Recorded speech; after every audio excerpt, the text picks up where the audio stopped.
오늘은 믿으면 부활 능력이 활동하는 것을 본다. 이런 제목으로 하나님의 말씀을 전하도록 하겠습니다. 예수님께서는 지금 부활하셔서 우리들 가운데 지금 함께 계십니다. 따라서 예수님이 전해지는 곳마다 인생들이 살아나고 절망이 희망으로 바뀌는 역사가 일어나는 것이죠. 한국에 기독교가 들어와서 아주 급속도로 발전했습니다. 특히 1900년도 초에 그 부흥의 시발점은 시작되었다고 할 수 있습니다. 그 부흥의 밑바닥에는 조선 여인들의 헌신이 있었습니다. 조선시대 여인들은 희망이 없는 자들이었습니다. 고통스러운 시집살이는 말로 표현하기 힘들었습니다. 어떤 경우는 시어머니가 며느리를 미워해서 며칠 동안 굶기기도 했습니다. 시어머니의 학대와 미움은 도를 넘을 때가 많았습니다. 10대 어린 나이에 시집 왔는데 어떤 경우는 굶기도 하고 또 출가 외인이라고 친정에서도 받아주지 않습니다. 시집에는 마음 둘 데가 없고 엉어리진 아픔, 또 풀지 못한 분, 이런 것들이 쌓여 있는 거죠. 풀지 못한 분이 가슴에 한이 되어서 남아 있었습니다. 짐승처럼 일했지만 대접은 받지를 못했습니다. 그 한을 주체하지 못해서 많은 여인들이 스스로 목숨을 끊은 경우도 많습니다. 여러분들이 전설의 고향 보면은 그 귀신들이 다 처녀 귀신이죠. 그 이유가 다 있는 것입니다. 남자 귀신은 제가 본 적이 없어요. 그 한 많은 여인들은 예수님에게서 희망을 찾았습니다. 자신을 사랑해서 십자가에서 자기의 죄를 위해서 대신 돌아가시고 부활하신 그 예수님. 그 예수님은 그 여인들에게 신랑이었고 친정 아버지였고 영원한 구세주였습니다. 그들은 한으로 물든 가슴을 예수께 울며 기도로 토해냈습니다. 그럴 때마다 예수께서는 그들의 가슴을 만져주셨습니다. 그 예수님이 너무 좋아서 예수님께 목숨을 바쳤습니다. 예수님을 위해서라면 무엇든지 했습니다. 바칠 게 더 없어서 괴로워했습니다. 그런 여인들의 헌신이 한국교회를 불같이 일어나게 만든 것이었습니다. 부활하셔서 지금도 역사하고 계신 예수님을 그들이 만났기 때문에 그런 것입니다. 하나님께서 인간 역사에 개입하셔서 하나님의 능력을 보여주신 적이 많이 있습니다. 성경에 보면 많이 나오는데 대표적인 것이 출애굽할 때 홍해가 가로막혔을 때 홍해의 물을 가르신 거죠. 그 대단한 능력이죠. 그리고 또 문둥병자 시리아 장군 나아만의 문둥병을 고치기도 하시고 또 기드온 경우에는 용사 300명으로 약 13만 5천 명 되는 적군을 물리치기도 하시고 많은 능력이 있습니다. 그런데 이 사도 바울은 하나님의 능력에 대해서 예를 들어서 설명해야 될 때가 있었을 때 그런 것들을 언급하지 않으시고 예수님을 부활시키신 하나님의 능력을 예로 들었습니다. 그게 바로 에베소서 1장에 나오는데 에베소 1장에 보면 바울이 에베소 교회를 위한 중보기도 제목이 3가지 나옵니다. 그 기도 제목이 3가지인데 다 뭐냐면은 하나님 이들이 이런 것들을 알게 해 주옵소서. 그게 기도 제목이에요. 이 3가지를 깨닫게 해 주십시오. 알게 해 주십시오. 첫째는 계시의 성령을 부으셔서 저들이 하나님을 알게 해 주시옵소서. 하나님을 깊이 알게 해 주시옵소서. 두 번째는 이 성도들이 이 땅에서 무엇을 바라며 살아야 될지, 즉 하늘나라에서 물려받을 축복이 얼마나 큰지 그것을 알게 해 주옵소서. 개역 성경에는 부르심의 소망 이렇게 돼서 좀 어려운데 이 땅에서 무엇을 바라며 살아야 될지 하늘나라에서 물려받을 축복이 얼마나 큰지를 알게 해 주십시오. 이렇게 기도했고 세 번째가 하나님의 능력이 얼마나 큰지 그것을 깨닫게 해 주시옵소서. 알게 해 주시옵소서. 이렇게 기도를 하고 있습니다. 그러니까 이게 이제 세 번째가 하나님 능력에 대해서 이렇게 기도를 하는데 19절 보면은 또한 믿는 사람들은 우리에게 강한 힘으로 활동하시는 하나님의 능력이 얼마나 엄청나게 큰지를 여러분들이 알기 바랍니다. 하나님께서는 이 능력을 그리스도 안에 발휘하셔서 그분을 죽은 사람들 가운데서 살리시고 하늘에서 자기 오른쪽에 앉으셔서 모든 정사와 권세와 능력과 주권이, 이것은 천상의 존재들의 계급을 말합니다. 그리고 이 세상뿐만 아니라 오는 세상에서 일거릴 모든 이름 위에 뛰어나게 하셨습니다.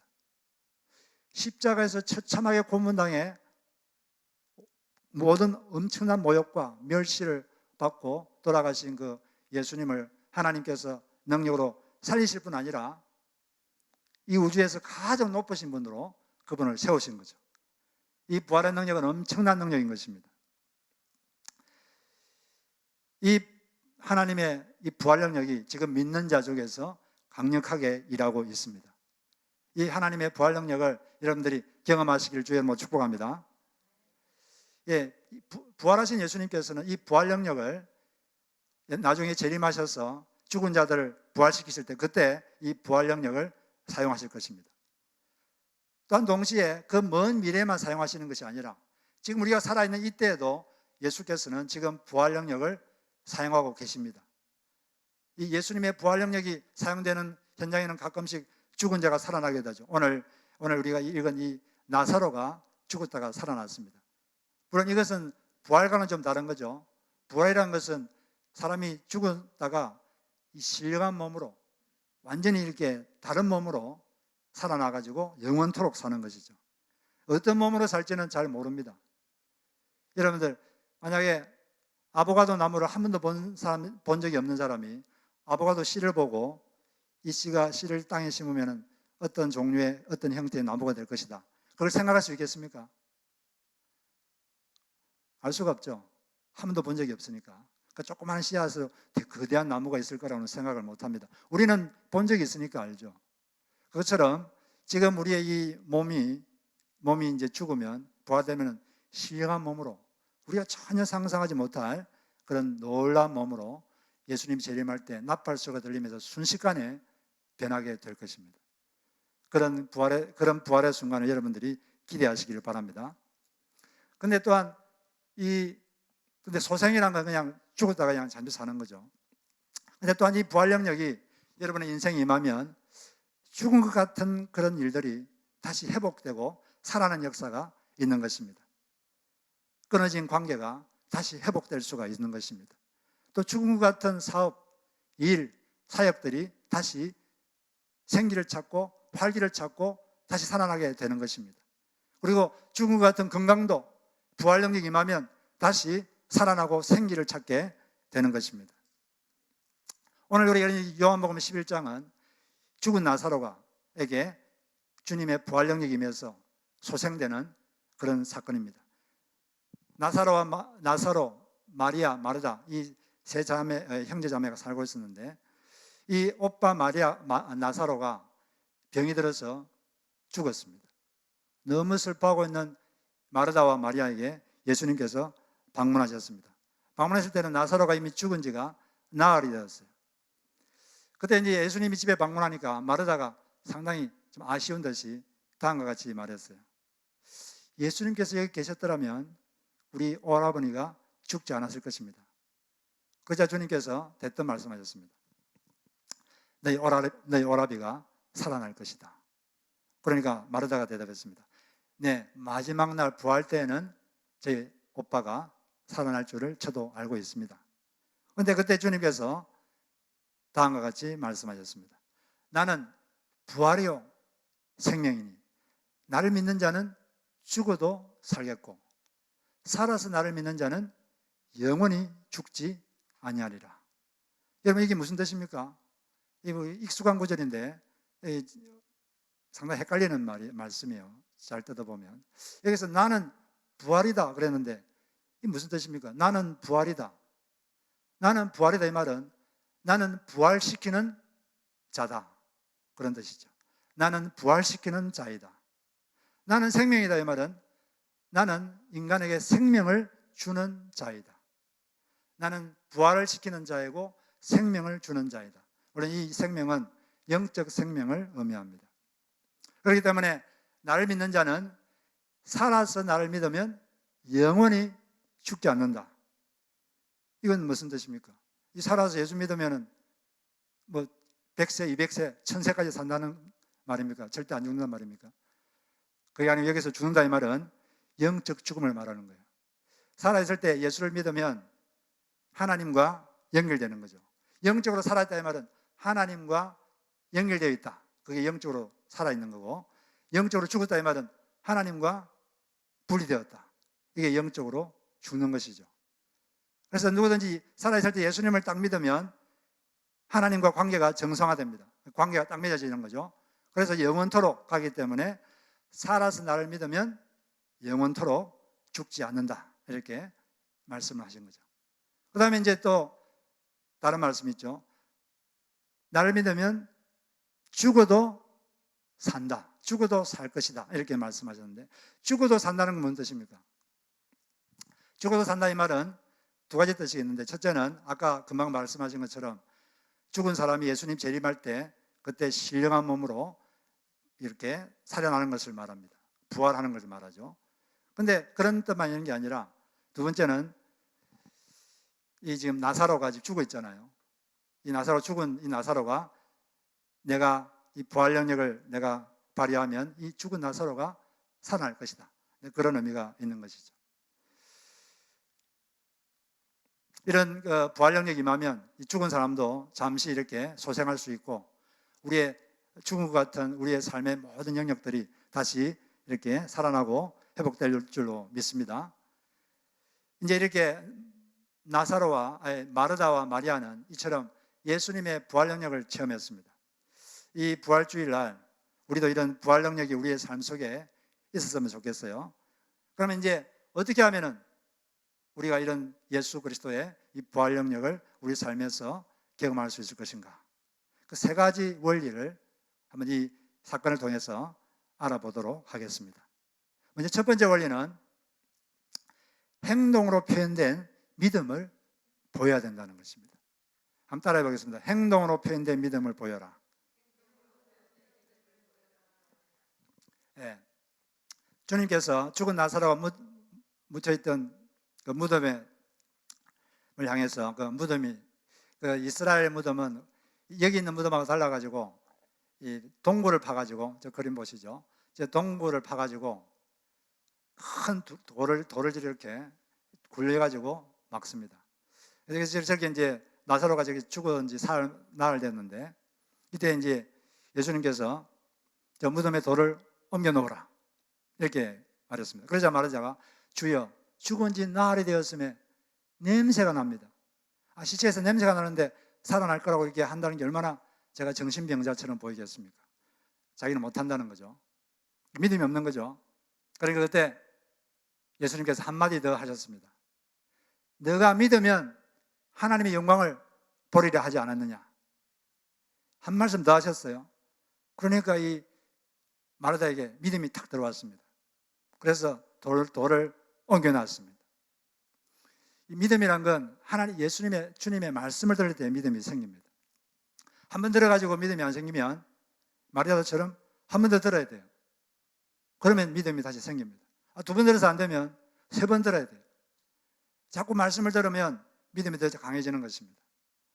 말씀을 자주 읽으시고 들으시고 외우시기 바랍니다. 그런데 여기서 우리가 이 예수님과 이 마르다의 대화를 통해서 알 수 있는 것은 돌을 옮겨 놓는 것이 곧 믿음이다. 그것을 알 수가 있습니다. 돌을 옮겨 놓으면 믿음이 있는 것이고 돌을 옮겨 놓지 못하면 믿음이 없는 거예요. 마르다가 예수님한테 저 믿음이 있습니다 그랬는데 예수님이 그러면 돌을 옮겨 놓으라 그랬는데 그냥 믿음이 있다니까요. 그렇지만 제가 돌을 옮겨 놓지는 않겠습니다. 그렇다면 그 믿음은 믿음이 아닙니다. 성경에서는 그런 믿음을 믿음이라고 말하지 않습니다. 성경에서 말한 믿음은 반드시 행동으로 나타나게 되어 있습니다. 우리의 믿음은 행동으로 표현되어야 되는 것입니다. 그것이 바로 이 성경에서 말하는 믿음이에요. 예수 믿는 사람들은 자기의 믿음을 행동으로 보여줄 의무가 있는 것입니다. 여러분의 마음속에 어떤 믿음이 있다면 그것을 행동으로 보이시기를 바랍니다. 하나님께서는 그 눈으로 보이는 믿음을 보고 역사를 일으키는 것이죠. 믿음이 있으면 이 마르다가 믿음이 생기기 때문에 이 시체에 썩어가지고 냄새가 났지만은 저 예수님은 이 시체도 살릴 수 있다, 이런 믿음이 들어왔기 때문에 옮겨 놓은 거죠. 그럼 믿음이 생기기 전에는 정신 이상자로 보일까 봐서 그것을 하지를 못했던 것입니다. 우리 속에 이렇게 믿음이 있으면 뭔가 행동을 보여줘야 돼요. 그래서 믿음으로 행동하는 것을 어떤 목사님은 이것을 다른 표현으로 쓰기도 하는데 믿음으로 씻는다, 이런 표현을 쓰기도 합니다. 믿음으로 뭔가를 행동하는 거죠. 예를 들어서 재정적인 어려움이 있을 때 재정 돌파를 위해서 오히려 물질을 주님께 더 드릴 수도 있습니다. 그런 걸 씻는다 그러죠. 또 어떤 경우는 어떤 사람이 예수를 믿으라 그랬는데 믿지를 않아요. 근데 이 사람이 예수님이 이 사람에게 역사하면 믿을 수 있다, 이걸 믿는다면 포기하지 않고 계속 그 사람에게 전화도 하고 만나기도 하고 할 것입니다. 근데 만약 믿음이 없으면 몇 번 하다가 그냥 포기해버리겠죠. 제가 잘 아는 목사님이 계신데 황성희 목사님이라고, 이분은 제가 가까이 지내다가 제가 소개해서 아이다호에서 지금 사역하고 계십니다. 이분이 한국에 계실 때, 한국에서 목회하실 때 어떤 부동산 업자를 전도하려고 했어요. 전도를 예수를 믿으라 했는데 전혀 관심이 없습니다. 그래도 이분은 1년 동안 일주일에 한 번씩 계속 찾아갔다고 합니다. 계속 찾아갔어요. 좀 싫어해도 계속 찾아가고. 그러더니 1년 뒤에 이분이 예수님을 믿고 교회 나와가지고 침례도 받고 또 아주 성경공부도 하고 아주 교회 일꾼이 됐다 그래요. 인내를 해야 되는 거죠. 인내. 믿음이 있으면 인내합니다. 믿음은 인내하는 것이죠. 여러분들이 만약 믿음이 있다면 한두 번 하다가 안 된다고 포기하지 마시고 뭐든지 그래요. 계속할 때 역사가 일어날 줄로 믿습니다. 또 어떤 경우는 끊어진 관계가 있다고 합시다. 관계가 잘 회복이 안 돼요. 그렇지만은 주님께서 역사하시면 이것은 회복될 것이다, 그런 믿음이 있으면 포기하지 않고 먼저 손 내밀고 먼저 전화하죠. 먼저 손 내밀고 먼저 전화하면 되는데 그걸 못해서 안 되는 경우가 많이 있는 것입니다. 이처럼 우리는 믿음이 있으면 행동하게 되는 것입니다. 이런 믿음을 행동으로 보이는 여러분 되시기를 바랍니다. 이 크레이그와 사만다라는 그 부부가 있었습니다. 이 부부에게 아들이 하나 있었는데, 이 코노라는 아들이 있었는데 만 5세가 넘었는데 말을 못합니다. 말을 해도 두세 단어를 그냥 순서 없이 그냥 말을 할 뿐 문장을 말을 못해요. 그러니까 이제 의사가 자폐증이라고 진단을 내렸습니다. 그런데 이 부부에게는 이상하게 믿음이 있는 거예요. 얘는 나을 것이다, 이런 믿음이 생기는 겁니다. 그래서 이 믿음을 행동을 했습니다. 그들은 자주 이 아이를 보면서 같이 이렇게 말했습니다. 이 모든 일에 우리를 사랑하시는 이로 말미암아 우리가 넉넉히 이기느니라, 계속 말했고, 그리고 매일 밤 아들과 함께 책을 두세 권씩 계속 읽었습니다. 그리고 또 매일 그 아들의 손을 잡고 같이 매일 기도했습니다. 금방 아무런 일도 일어나지 않았어요. 계속했습니다. 매일매일 아무 일도 일어나지 않았어요. 그러나 포기하지 않고 계속했어요. 계속했습니다. 어느 날 이제 잠자러 갈 시간이 돼서 굿나잇 하고 인사했는데 갑자기 애가 말을 하기 시작합니다. 아주 유창하게, 분명하게, 문장으로 말을 막 하는 거예요. 그날 갑자기 확 좋아진 다음에 계속 이렇게 좋아졌다고 합니다. 왜 그런 일이 일어났죠? 이 부부 사이에 있는 믿음을 계속 행동한 거죠. 매일 밤마다 당장 아무 일이 일어나지 않아도 계속 책 읽고 계속 손잡고 기도하고 계속 입으로 우리를 사랑하시는 이로 말미암아 우리가 넉넉히 이길 것이다, 이렇게 했을 때 하나님께서 부활 능력이 임해서 그 아이에게 역사한 줄로 믿습니다. 그래서 우리가 이처럼 우리의 마음속에 있는 믿음을 행동으로 보여줄 필요가 있습니다. 믿음은 반드시 행동으로 나타나야 됩니다. 행동함으로써 믿음을 주님께 보여주시기를 주의 이름으로 축복합니다. 그 다음에 이제 두 번째 원리는 뭐냐면은 지금까지 베푸신 은혜에 감사를 해야 된다는 것이죠. 따라가겠습니다. 지금까지 베푸신 은혜에 감사하라.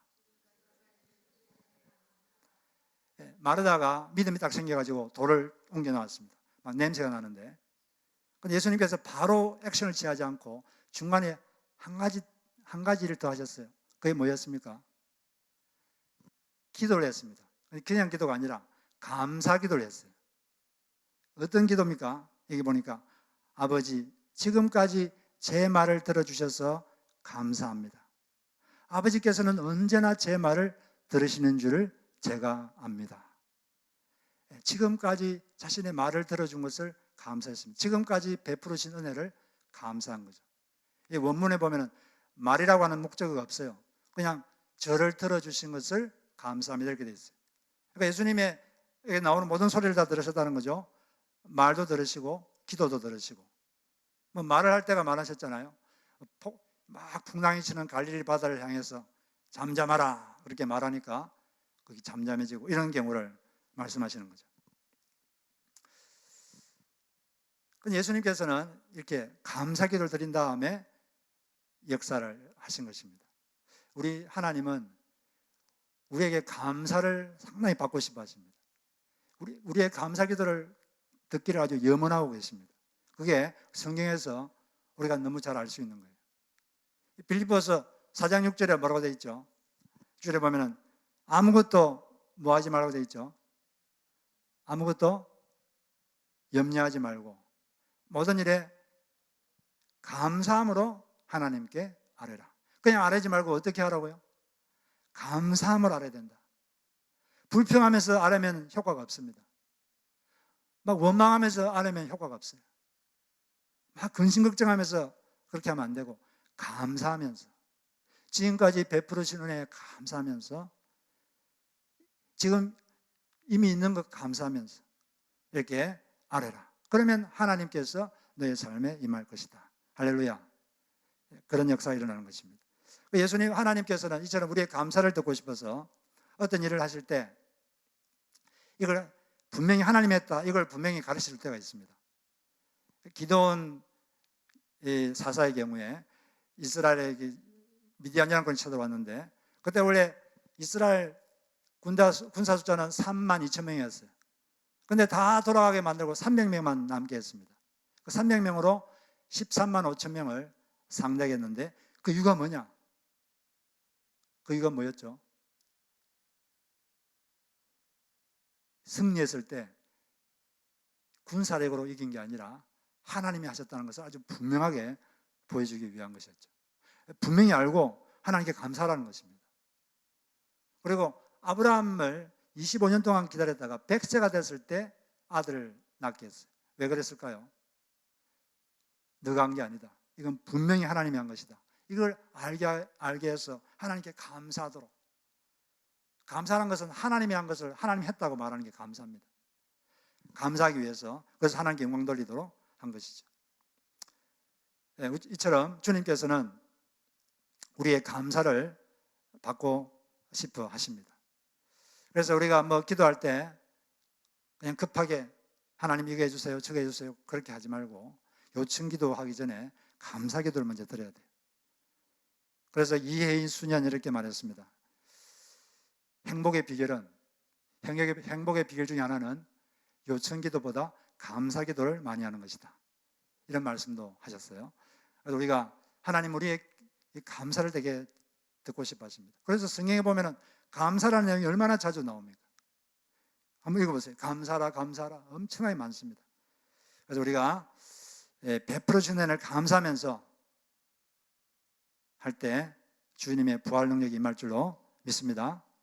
그다음 마지막으로 세 번째 원리는 자신도 원하고 주님도 원하신다고 판단되는 것에 대해서 기도도 하고 말도 하라는 것입니다. 기도도 하고 말도 해야 됩니다. 예수님께서 마르다가 이게 돌을 옮겨 놓으니까 뭐라고 말씀하셨죠? 나사로야 나오라. 기도하신 다음에 그 다음에 말을 했었습니다. 나오라. 말을 하니까 갑자기 죽은 시체에 생기가 들어가서 벌떡 일어났어요. 예, 우리는 기도도 하고 말도 할 필요가 있습니다. 왜냐하면 하나님께서 너의 말이 내 귀에 들린 대로 내가 행하리라 이렇게 말씀하셨기 때문이죠. 예수님께서 겉만 번지르하고 입만 무성하고 열매는 없는 나무를 향해서 다시는 열매를 맺지 못할 것이다 이렇게 말했을 때 그때 즉시 나무가 말라버렸어요. 그런데 더 놀라운 사실은 이렇게 말씀하신 다음 주님께서 하신 말씀이 너희도 내가 진실로 이르노니 너희들도 마음의 믿음을 가지고 말하면 이와 비슷한 일이 생길 것이다 이런 식으로 말씀하셨어요. 여러분들은 사람은 이렇게 부정적인 말도 하고 또 긍정적인 말도 합니다. 이 두 중에서 어떤 말이 더 잘 이루어질 확률이 높을까요? 부정적인 말이 더 이루어질 확률이 높습니다. 왜 그런지 아십니까? 사람들이 부정적인 말을 할 때는 마음에 믿음이 가득해요. 이거 안 돼. 안 된다는 마음, 믿음이 가득한 상태에서 말을 하니까 될 확률이 높아요. 당신 이거 못해. 못할 거라는 그 믿음이 가득해요. 그 믿음으로 못해 그러니까 못하는 거죠. 그런 말은 하지 마시기 바랍니다. 부정적인 것에 대해서는 믿음을 없애시고 이 어떤 여러분들이 원하고 주님도 원한다고 생각되는 것 그런 것에 대해서 마음의 믿음을 채워야 돼요. 안 채우지만 채우려고 노력하시고 그런 다음에 말을 자꾸 하세요. 물론 우리가 말한다고 뭐 예수님 말할 때처럼 단번에 되지는 않겠지만 반복할 때 하나님께서 역사할 줄로 믿습니다. 우리는 기도도 하고 말도 해야 돼요. 주님이 하라 했으니까 하는 거예요. 어떤 사람이 도저히 이 사람은 안 믿을 것 같아. 그래도 주님 이 사람이 믿게 해주십시오. 그리고 이 사람 믿게 될 것이다 이렇게 말하시고 또 어떤 이루어질 일이 있으면 주님 이것이 이루어지게 해주십시오. 기도하십시오. 우리 말도 하십시오. 이건 이루어질 것이다. 다른 사람하고 대화할 때도 이루어질 거예요. 그래서 대화할 때도 말을 하시고 이루어져라 이렇게 말도 하시고 뭐 높은 소리를 할 필요 없고 낮은 소리로 주님 들으시라고 하는 거니까 그렇게 할 때 주님의 역사가 우리 가운데 있을 줄로 믿습니다. 기도도 하고 말도 하시기 바랍니다. 마음의 믿음을 가지고 주님도 원하신다고 생각되고 여러분도 원하시는 거 그게 있으면 기도도 하시고 말도 하세요. 그럴 때 주님께서 우리 기도도 들으시고 우리의 말소리도 들으시는 것입니다. 이 우리 인근교회 어떤 목자님의 간증을 제가 직접 들은 적이 있는데 이분은 말 그대로 날라리 신자였습니다. 한 달에 한 번 교회 올까 말까 하는 그런 분이셨는데 그런데 목사님의 권유로 성경부를 하게 됐어요. 성경부를 하면서 조금씩 이렇게 바뀌기 시작했습니다. 얼마 있다가 목사님께서 목자로 섬기라고 이렇게 권하셨어요. 정말 하기 싫었습니다. 그런데 계속 피해 다니다가 더 이상 피할 수 없었어요. 그래서 어떤 계기가 돼서 어쩔 수 없이 목자를 하게 됐습니다. 목자가 되니까 좋은 목자가 되려고 아주 노력을 많이 했어요. 매주 가정에 모여서 식사를 준비할 때 밥통을 붙잡고 막 기도했습니다.